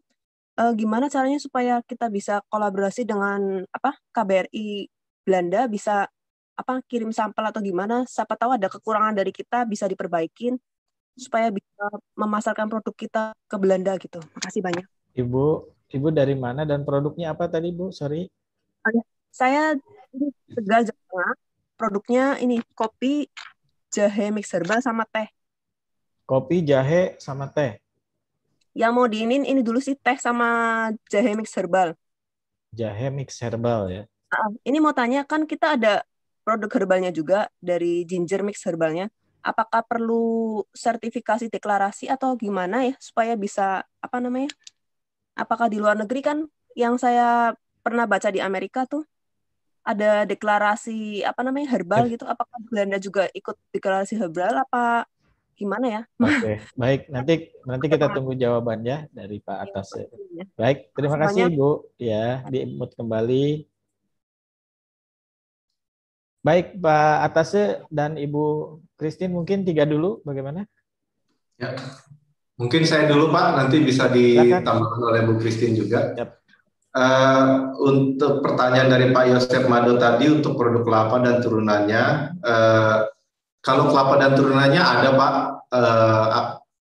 potensi pasarnya di sini, kita juga kenal dengan salah satu importir produk kelapa dan turunannya, tapi yang dia impor itu adalah coconut sugar. Kemudian tempurung kelapa, tapi arang yang dari tempurung kelapa juga dia impor banyak dari Indonesia. Mungkin nanti bisa kita pertemukan dengan importir tersebut. Tapi kalau untuk virgin coconut oil, saya pernah lihat di pasar, tapi itu bukan dari Indonesia Pak, dari Vietnam. Kalau untuk virgin coconut oil dari Indonesia sendiri, saya belum temukan di pasar, tapi tentunya kan VCO dari Vietnam atau VCO dari Thailand, sepanjang itu sama dengan yang produk Bapak ini kan tentu bisa jadi produk substitusinya. Nanti bisa kita coba carikan peluang pasarnya Pak. Yang penting kita ada dulu pegang komoditi profilnya Bapak, VCO-nya itu seperti apa, fotonya, terus kemudian spesifikasinya. Nanti saat kita ketemu dengan importir atau supermarket di sini, kita bisa tawarkan saat bertemu dengan mereka. Nah, terkait dengan sedotan bambu, Pak, menurut saya ini produk yang sangat inovatif sekali, karena di Uni Eropa penggunaan sedotan segala macam yang dari plastik lah Pak, terutama untuk sedotan ini memang lagi dikurangi sangat banyak, dan saya juga jarang banget nemuin sedotan plastik di sini. Tapi kebanyakan mereka mengganti dengan sedotan kertas. Misalnya salah satu gerai kopi internasional, misalnya kita sebut aja Starbucks, itu mereka sudah tidak menggunakan sedotan plastik lagi, hanya menggunakan sedotan dari kertas. Nah, untuk sedotan bambu sendiri, menurut saya itu ada peluangnya dan mungkin bisa kita manfaatkan preferensi konsumen yang ada di sini yang lebih mencintai lingkungan. Nah, ini ada produk sedotan dari bambu yang lebih ramah terhadap lingkungan, Pak. Pertanyaan dari Bu Suci untuk supplier mete, sebagai supplier mete, kacang mete. Mete banyak Bu di sini Bu, kita temui bukan hanya di supermarket produk-produk Asia, tapi juga retailer besar seperti Albert Heijn, Co-op atau Jumbo dijual, tapi sudah di packaging dengan bagus dan sudah dikupas Bu. Kemudian pertanyaan terakhir dari CV Federico. Nah ini pernah Bu kita coba promosikan. Jadi di sini ada importir, memang bukan importir Indonesia, tapi dari Amerika Selatan. Dia menjual untuk produk kopi, jahe dan teh. Kita belum sempat ketemu, tapi sudah chatting dan kita sudah kirimkan commodity profile eksportir dari Indonesia. Sampai sekarang sih belum ada respon lagi apakah mereka mau ada permintaan atau enggak. Namun pasarnya sendiri untuk produk-produk herbal ini ada Bu. Terutama ya karena kondisi COVID seperti ini banyak bukan hanya orang Belanda saja tapi juga imigran-imigran juga mereka mengemari produk-produk seperti ini. Kalau misalnya Ibu bisa provide kami dengan komoditi profilnya, terus kemudian flyer atau brosur dari perusahaan Ibu, nanti kita bisa sampaikan lagi. Kita lihat apakah mereka tertarik dengan produk tersebut. Kalau mereka sudah ada respon, baru boleh tolong dikirimkan sampelnya. Karena seperti misalnya pengalaman kami juga, ada juga yang kirim sampel bawang goreng, kopi, itu kita sampaikan juga langsung ke distributor di sini. Sebagian juga saat ada tamu-tamu dari luar yang datang ke kedutaan, sampel-sampel tersebut juga oke, ini boleh dicoba nggak produk dari Indonesia, kalau misalnya mau nanti tolong dituliskan reviewnya gitu. Silakan aja Bu kalau mau kirim sampel, tapi terlebih dahulu kita perlu flyernya supaya nanti kita bisa jalin komunikasi dengan distributor atau importir di sini Bu. Mungkin Bu Christine ada yang mau tambahin? Ya, secara umum sih semua produk ya tadi 3 penanya pertama itu semuanya kita temui di Belanda, dan kalau kita temuin artinya kan permintaannya ada ya, konsumennya ada gitu. Jadi mungkin seperti disampaikan Pak atas perdagangan tadi, kalau selesai acara dikirimkan company profile-nya, leafletnya atau apa yang bisa kita teruskan untuk kemudian kepada distributor atau retailer di Belanda ini. Demikian. Baik, terima kasih Pak Atase dan Bu Christine. Jadi buat teman-teman ya, saran juga siapkan company profile dalam bahasa Inggris beserta katalog produk, itu lebih baik. Juga dilengkapi dengan izin-izin yang sudah dimiliki, sehingga ketika ada ketertarikan dari pihak buyer ataupun nanti informasi dari KBRI, sudah siap datanya begitu ya Pak Atase ya? Ya, betul Pak. Ya, baik. Oke, karena masih banyak, mungkin kita kasih kesempatan lagi dulu 2 orang penanya. Boleh ya Pak Atase, 2 orang lagi? Silakan Pak. Baik, Ibu Lucy May. Demi UMKM Pak. Ibu Lucy May, silakan di-unmute. Bu Lucy, halo, silakan. Ya, halo. Terima kasih Pak Tita. Selamat sore untuk Pak Sabar, Ibu Christine juga Pak Dubes. Perkenalkan saya Ibu Lucy, saya dari Jawa Timur. Saya dari Kamboja, Indonesia. Kebetulan produk kami adalah di bidang food dan non-food. Kalau untuk non-food, kami bergerak di alas kaki. Yang saya ingin tanyakan, alas kakinya apakah lebih menjurus kepada tipe-tipe sandal atau sepatu sport atau sepatu-sepatu santai seperti yang dipakai wanita-wanita untuk saat ini ya di Indonesia ya, semacam pantofel ya Pak ya. Itu yang saya tanyakan. Yang kedua, kami juga bergerak di bidang food canit. Produk kami jumlahnya ada sekitar 31 jenis produk. Food apa Bu? Food candid, Pak. Jadi kami punya koktail. Can food, oke. Makanan kaleng. Ya. Kami punya koktail, kemudian sarden. Kemudian kami punya chili sauce. Ini adalah beberapa di antaranya. Kemudian cornet. Itu produk sendiri, Bu? Produk sendiri, ya, betul. Produk dari Jawa Timur. Kami sudah melakukan ekspor ke beberapa negara seperti Australia, kemudian Inggris dan Hong Kong. Saya hanya menanyakan produk-produk seperti ini kira-kira apakah diminati di sana dan mungkin peluangnya berapa persen?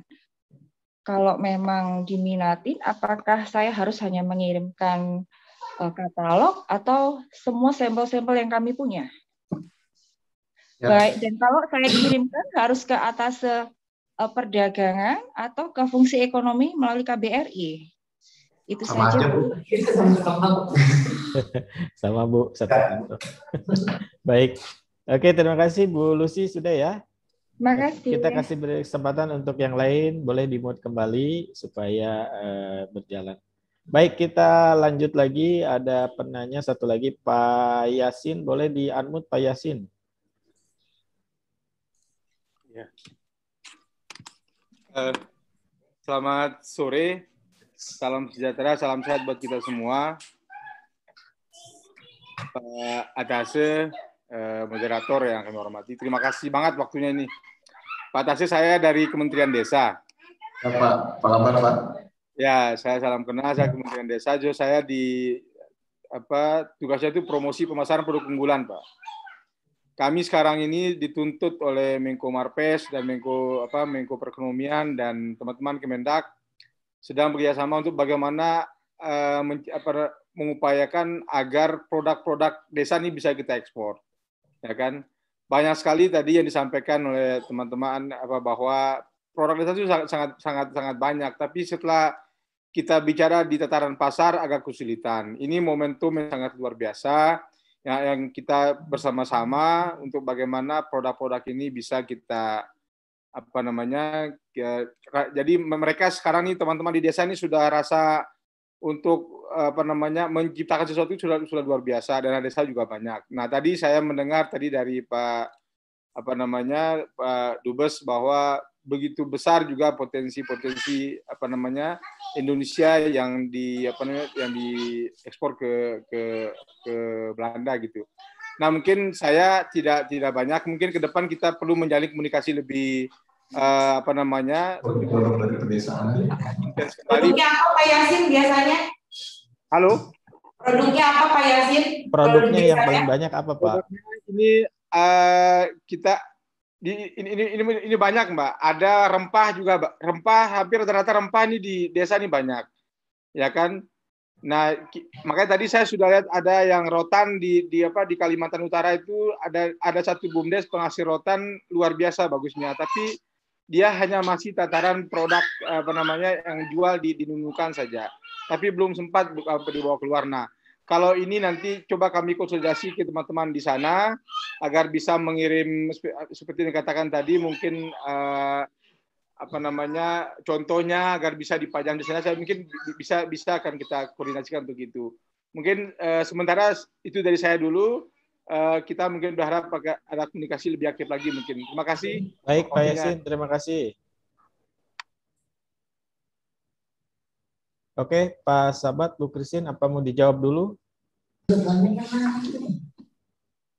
Kita baik. Ya, silakan. Mau dijawab atau gimana, Pak? Mungkin dua langsung lagi aja jadi 5 ya, Pak, ya, supaya selesai. Karena ini udah hampir 2 jam, Pak. Ya, kalau misalnya nggak ada kesempatan yang panjang sekarang, kita bisa diskusi lewat email atau WhatsApp, Pak. Baik, kita sudah ada grup Telegram, nanti mungkin Pak Sabat kita masukkan juga kalau bersedia. Siap. Baik, oke, 2 lagi kita kasih kesempatan ke Pak Arifin. Boleh di-unmute dulu Pak Arifin. Arifin Tirta.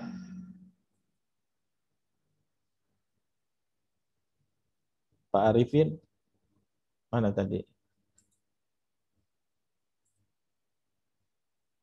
Pak Arifin tidak ada, menghilang.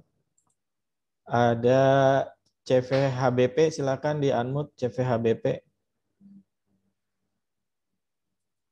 CVHBP.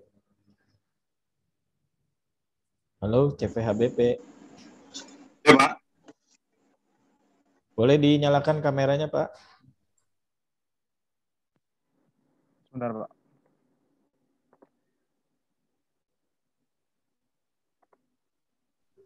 Halo, Pak.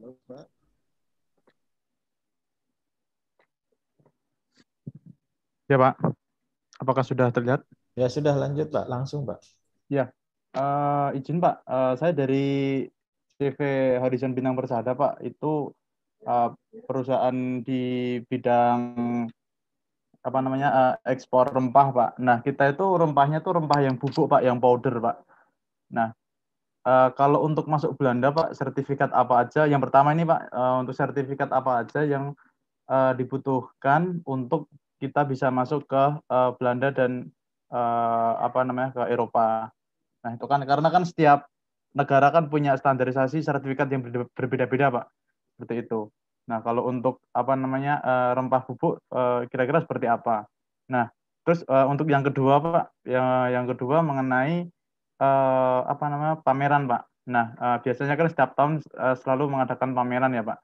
Nah, kalau di kala pandemi seperti ini itu langkah strategis dari Dubes dari KBRI Belanda seperti apa ya, Pak? Apakah mengadakan virtual ataukah cuma sekedar apa namanya? Ya silakanlah programnya seperti apa bisa dijelaskan. Mungkin itu aja, Pak. Terima kasih. Selamat sore. Baik, terima kasih. Selamat sore.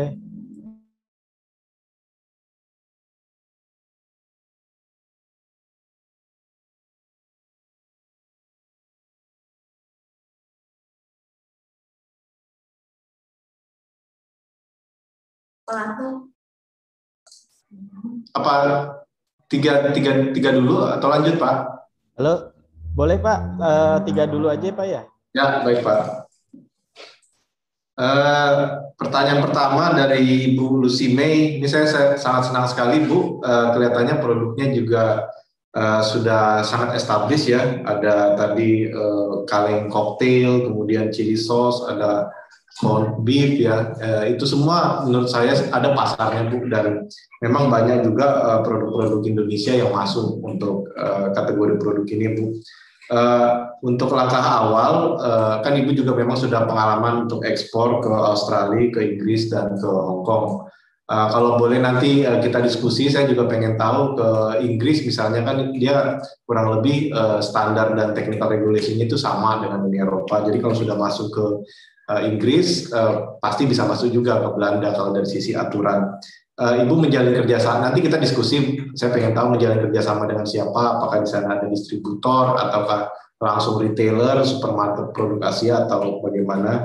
Tapi di sini peluang pasarnya ada, Bu, untuk ini, dan banyak juga produk-produk Indonesia yang masuk. Kita juga di sini ada kenal beberapa distributor, yang mungkin nanti bisa menjalin kerjasama dengan Bu Lucy, bagaimana untuk memasukkan dan mempromosikan produk Ibu di Belanda. Kalau misalnya pangsa pasarnya belum ada atau belum ada peluang, bagaimana kita menciptakan peluang tersebut melalui promosi atau kerjasama dengan distributor di sini. Untuk alas kaki seperti apa? Yang saya tahu, Bu, udah ekspor ke Belanda itu saya juga udah ketemu pabriknya di Bekasi itu sepatu boot, Bu.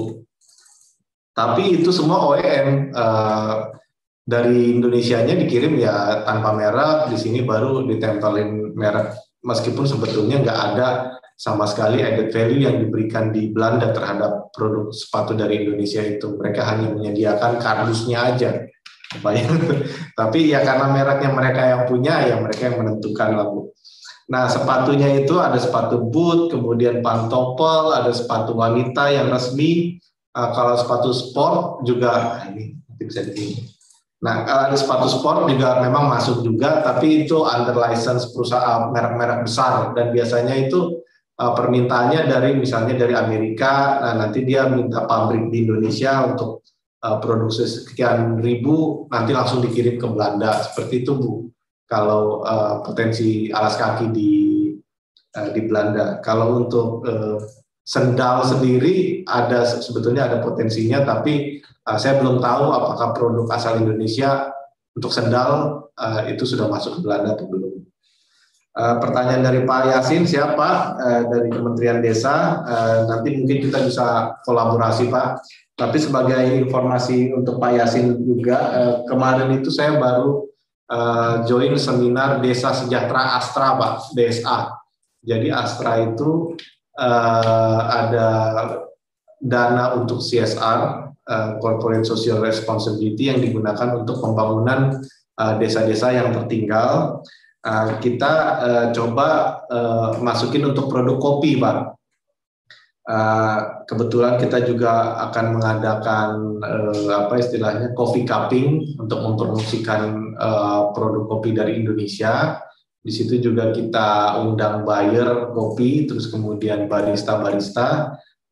Kita undang juga, nanti mereka akan coba melakukan cupping, dan green bean yang dikirim dari Indonesia, dari binaan Desa Sejahtera Astra ini akan diberikan sertifikat cuppingnya, Pak. Nah, jadi itu bisa digunakan oleh orang-orang di desa yang memproduksi kopi sebagai salah satu materi promosinya, bahwa sudah dilakukan cupping dan berikut hasil dari sertifikasinya, Pak. Nah, pertanyaan dari CV HBP,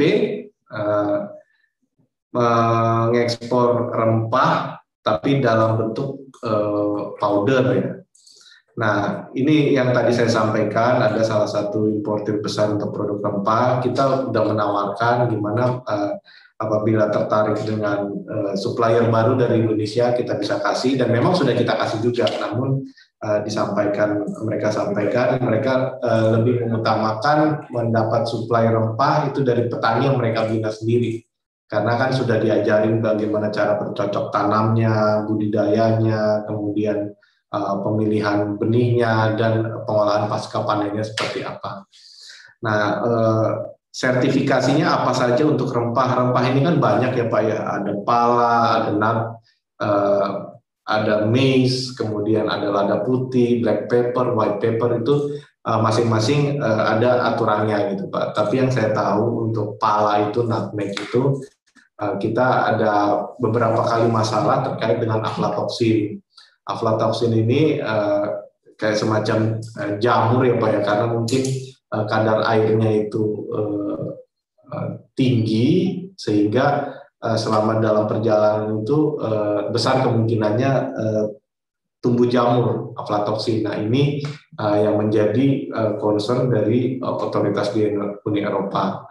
Tidak boleh ada kandungan aflatoksin, nikotoksin, dan kontaminan-kontaminan lainnya.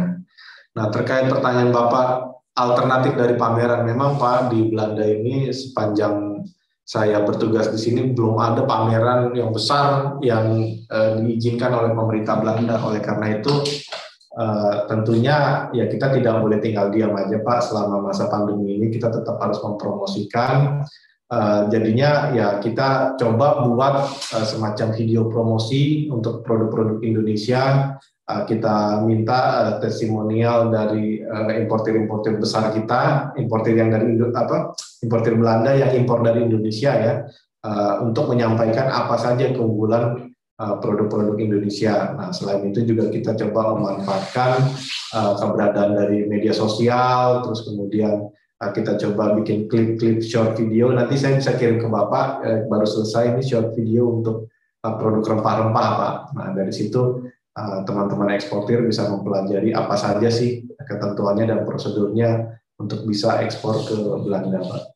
Kira-kira itu, Pak. Karena pameran nggak bisa, tentunya kita harus cari alternatif lain yang memang tidak seefektif. Mungkin tidak seefektif untuk pameran, karena pameran kan kita datangkan eksportirnya dari Indonesia, bawa produk, di situ buyer sudah ngumpul, langsung bisa terjadi transaksi, diskusi. Tapi itu kan tidak bisa dilakukan, jadi kita lakukan melalui ya promosi di media sosial, kemudian video promotion, klip, buat klip-klip kecil tentang produk-produk Indonesia. Itu, Pak. Baik, Terima kasih Pak Atase, Pak Sabat, dan Ibu Christine. Buat sekedar menanggapi dulu, buat Pak Yasin dari Kementerian Desa bisa juga kerjasama dengan kami Sekolah Ekspor. Kami siap memberikan edukasi buat teman-teman di Kementerian Desa, bagaimana cara mencari buyer di luar negeri, bagaimana cara prosedur ekspor dan lain sebagainya. Karena itu merupakan bagian daripada edukasi yang selalu kami lakukan untuk para UKM. Biasanya mereka kesulitan mencari buyer biasanya, dan kami sudah ada beberapa metode, baik riset dan juga langsung bagaimana bisa menemukan buyer. Kemudian terkait pameran, biasanya saya juga mengenal pameran Tong Tong Fair ya Pak, yang diminati untuk UKM, cuman karena sekarang pandemi, jadi ya beginilah kita biasanya di virtual sekarang. Untuk Bu Lucy dan juga teman-teman yang lain, mungkin tadi silakan join di grup Telegram, dan Bu Lucy juga boleh info ke kami, karena kami juga ada beberapa permintaan untuk produk kaleng yang tadi Ibu sudah sampaikan, tidak hanya di Belanda tapi dari negara lain. Ibu boleh join grup Telegram, nanti sebutkan Ibu dari Kamboja, nanti biar kita ingat, atau Ibu juga bisa japri ke saya, karena kebetulan ada juga peminat buyer yang dari negara lain. Gitu ya. Untuk Pak Sabat dan Ibu Christine juga mungkin Pak Dubes apa masih ada Pak? Atau masih ada? Kita akhiri Pak, mungkin karena ini waktu sedikit kita... Pak. Oh, mau lanjut sedikit, Pak? ini saya udah kirim Pak. Lanjut. Jadi kan memang sejauh ini belum ada database untuk eksportir dari Indonesia. Nah ini kita coba benahi supaya nanti Bapak Ibu yang join di sini yang tertarik untuk ekspor bisa diisi di Google Form ini yang udah di-share di kolom chat. Di situ bisa dimasukkan kontak personnya, terus kemudian profile komoditinya, terus profile company-nya. Jadi saat nanti kapan kita ketemu buyer, importir, ya meskipun agak sulit ya karena masa pandemi gini, tapi saat kita ketemu, mereka, oh saya butuh produk ini dari Indonesia, kita langsung cari database ini lebih gampang. Nah, kita lebih mudah menemukan Bapak Ibu semua nanti. Nah, yang penting ada nomor handphone, email, dan community profile itu bisa kita hubungi nanti. Kira-kira itu aja Pak Titan. Baik, terima kasih. Saya ingatkan kembali buat teman-teman, silakan segera isi form, Google Form yang sudah disediakan oleh Atas Perdagangan Belanda. Dan ini dimanfaatkan sebaik mungkin, diberikan informasi yang sedetil dan informatif mungkin agar lebih memudahkan tadi ketika ada buyer atau peminat yang menghubungi pihak Atase ataupun KBRI Belanda. Mungkin karena waktu sudah hampir 2 jam ya Pak Atase, apa Pak Dubes masih ada atau ada closing speech dari beliau atau dari Pak Atase? Mungkin karena Pak Dubes ada rapat lagi Pak kebetulan. Ya. Kalau dari saya sebetulnya ya itu tadi teman-teman UKM jangan menyerah meskipun kondisi seperti ini pandemi, banyak memang hambatan, namun saya percaya di balik hambatan itu selalu ada peluang. Seperti tadi sudah kami sampaikan, ekspor misalnya palm oil menemui banyak masalah di Eropa, tapi di balik itu ekspor untuk produk-produk yang lain itu justru meningkat ekspornya di masa pandemi, dan ini tergantung dari kejelian kita untuk mencari peluang pasar. Nah kemudian saya selalu terbuka kalau misalnya teman-teman UKM ingin konsultasi, diskusi, silakan bisa di email. Kalau perlu list buyer nanti kami juga bisa share Pak. Yang penting semangat terus untuk ekspor teman-teman semua. Demikian dari kami Pak, makasih. Baik, terima kasih kembali kami ucapkan kepada Pak Sabat selaku Atase Perdagangan dan juga Pak Duta Besar Republik Indonesia di Den Haag di Belanda yang tadi sudah memberikan paparan, dan juga Ibu Christine ya dari Fungsi Ekonomi di KBRI Belanda. Dan acara Sekolah Ekspor untuk Zoom meeting kali ini sudah selesai, namun kami juga informasikan bahwa kami Sekolah Ekspor ada kelas online di bulan Juni ini di tanggal 30 Barangkali tadi Bapak Ibu yang ingin memperdalam tentang ekspor atau bagaimana cara mencari buyer, boleh nanti bisa ikut program kami, gitu ya.